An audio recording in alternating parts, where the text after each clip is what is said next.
məni dünyaya gətirənə mən ömrümü borcluyam. Allahın rizası ilə məni bu dünyaya o atana və o ana gətirib. Deməli, mən yaşayışıma görə, ömrümə görə onlara borcluyam. Bunu hər kəs doğru düzgün anlamalıdır. Bunu ailə quran oğul da anlamalıdır, ailə quran qız da anlamalıdır və bilməlidir.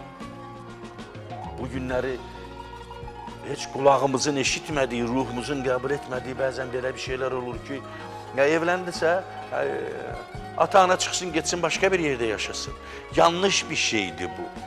Onun həm belə bir şey, necə ola bilir ki, oğul yaxşıdır, amma onu dünyaya gətirən, ona boy-buxun verən, ona təhsil verən, onu ev-eşik sahibi eləyən valideyn pisdir, o ayrı olmalıdır.